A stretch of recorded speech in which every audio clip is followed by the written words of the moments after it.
Hey everyone, good morning. We had a big snowstorm here last night and I was up till about 2 a.m. That's my normal time to go to sleep now because by the time I finish applying for jobs and things, I'm finding that's when I go to bed. I should try to go to sleep earlier. But after I do my training today, I have HRPA training that I'm doing on disability claims management, and then I'll go for a walk. And I just wanted to do my John Maxwell before this training that I signed up for. So today we're continuing to look at focus and how important that is and taking the initiative. Today's scriptures was James, and I looked at that, James 2:14 to 26. And I also took a look at the questions in the study guide. So basically this passage that they chose was about faith without works being dead, and how important it is to take the initiative and to take action, not just with our words but with our deeds, because as they say, actions speak louder than words. And the first question is, James calls faith without deeds worthless and dead in verse 17. What is your gut reaction to his assertions? So I think that's true. Without helping others, our words don't mean anything. And you'll find that for us, it's important that we do things for others and for ourselves, for our faith, whether that's praying or taking a step for social initiatives, helping the poor. Whatever action we take helps. And he gives the example here about Abraham when he was offering his son on the altar. Because he was obeying God, he was considered righteous. And even he gives the example in verse 25, was not even Rahab the prostitute considered righteous for what she did when she gave lodging to the spies and sent them off in a different direction? As the body without the spirit is dead, so faith without deeds is dead. So it doesn't matter how much we say we're going to do. Like even for me, for my John Maxwell, I've written to organizations in Africa, universities, places that I went to school in, telling them I can offer these skills and I'm willing to train and to help people get these same skills for reflection, for ministry, for my John Maxwell speaking. If I just sit back and I say, well, people will come to me, that may happen, but it also may not happen. So I have to use my initiative and I have to take action. The second point, believers cannot take action on every need they see or idea they have. How should they decide when to initiate? So for me, what I do is I pray and I ask God to show me when and how to take action for Him, for myself and others. And I also look at what is the possible outcome going to be. Is it something that I am saying on my own, or are there other people saying the same thing as me and doing the same things as me? So that's what I do. I also read the scriptures to see how God calls us and where He calls us. And the examples that are given are powerful in today's scriptures with Abraham, but also with the prostitute who saved lives. And many people don't know that Maya Angelou was a prostitute. She used to run brothels. But the point of that is not that to elevate sex work and being a prostitute. It was how she transformed her life and how she became somebody everybody looked up to. And I think that's important for us to remember, the same way in this scripture about the prostitute Rahab saving lives. I think it's important. The same thing with our history. A lot of Western nations called our political leaders rebels. From Ian Smith to Robert Mugabe to Nelson Mandela, we were called rebels because we were breaking away from the crown. We were breaking away from being under the Queen's rule. But many people don't know that Dr.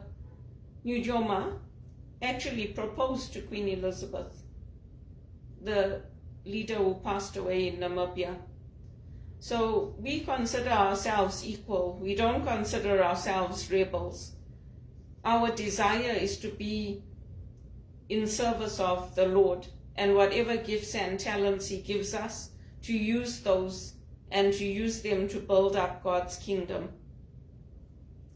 And then the third question, what is the application of James' idea to leadership?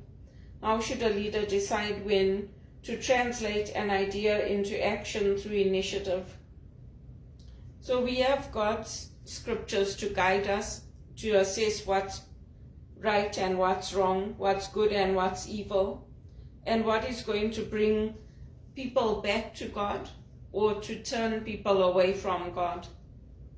It's not to say that the apartheid laws were correct or they were right, because we were called Kafirs, we were called coolies, we were called every kind of name under the sun that you can imagine. And people used to spit on us, people used to wolf whistle at us. It still happens today. But in their eyes, they are serving God. So they think it's right, but it wasn't right. We had to go through a whole struggle, a whole civil war, in order for people to treat us with a little bit of dignity. And so when we decide how to translate ideas into actions through initiatives, we have to be able to discern, and we have to be able to have courage, because courage is important when it comes to taking action. We don't know what the outcome is going to be. Many of us put our lives on the line. I don't go out protesting anymore. I hardly go out even for the processions around the church anymore, because they arrest people and they put people in jail. And after what I've gone through, I'm not willing to do it anymore.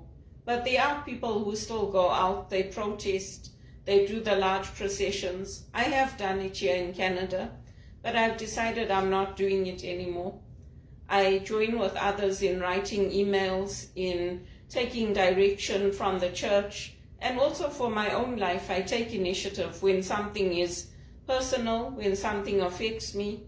I don't sit and wait back for others to do it for me. I take initiative and I have courage, and I pray before I do it, and I ask for God's help and God's guidance. And our vision, how do we get our vision? How do we get what we see as something that is the vision for our life?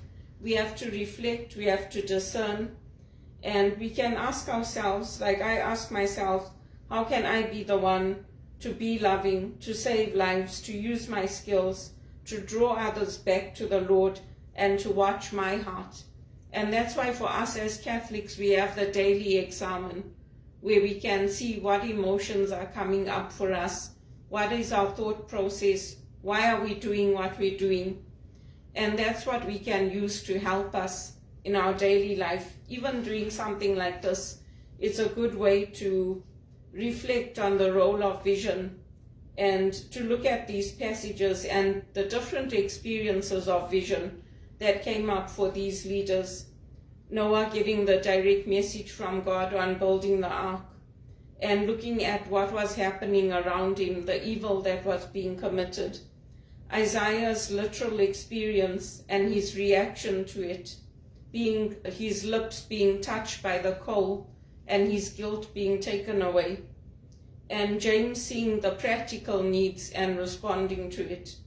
And sometimes, even if we can't give, we can pray for people. We can pray for our universe, for our countries. And that's what many of the sisters and the priests and the nuns do. Sometimes they have people who are just committed to prayer. It's part of what I do in my spiritual direction, and it's part of what many people do, many families. When we cannot take practical action, we can still pray, and that prayer is important. And courage is important in acting. There's a question here, how important was courage in the leaders for them to initiate actions in the passages you read? How much of a factor is it for you when you need to act? So courage is important in acting because we have to trust the Lord for the outcome, and especially for those of us who have come through situations where our lives were threatened, where we saw children being trafficked, and sometimes there was nothing you could do. My grandfather was very good. He used to stop the car and he used to hit them. He used to tell them to let them go. Even behind our shop it used to happen sometimes. I used to go and call him and I used to tell him they're taking them, and then he used to take me with him just to the corner, and then he'd tell me go back now, and then he would run and catch them and he hit them. He used to hit them and then call the police. So we have to have courage and we have to be able to speak up, but it is very hard. It is very frightening. But I put my trust in the Lord because it's not just for me. This started in my childhood, and I don't want to be trafficked because my life here in Canada is going into poverty, and the situations that are being created, many women land up getting married, and sometimes they get married to cruel people, cruel men and women, and I don't want to be in that position. I studied, I worked hard so that I can earn my own living. So we do have to have courage. And then the last question here was, the leaders in the passages not only initiated, but they also sustained action. How difficult do you think that was for them? How difficult is it for you? So sustaining action takes discipline. In hard times it is very hard because even today there are competing priorities in our nations, in our countries, in our families. And so to sustain that, we need to have community around us. We need to have good leaders around us. We need to be part of organizations and teams that will help us to sustain that action. And it's hard for everyone. It's hard for me too. It is difficult, especially when things are difficult, for us to stay strong and keep taking action. We can only do it in God's strength, not ours. And we can only accomplish things through God's blessing on our lives. So those are the points for today, and that's what I wanted to cover. And tomorrow I'll start the next section on here. And there's more questions, but that's all I wanted to share with everybody today. And I'm keeping at my applications. I'm keeping at sending out the requests to do my John Maxwell, my ministry work, and also to work in administrative positions. Because, you know, it's not fair for me to be sitting at home and not earning a living while I have the skills and education, and I'm hoping and praying that I get that break and I'm able to work and provide for myself, because I do not like the situation and it's been going on for a long time now. So thank you for praying for me, and if I can help in anyone's organizations or firms or churches, reach out and let me know. You can reach out to me directly, because this is my personal initiative. I haven't been hired by the church or anybody else to do this. I'm doing this on my own.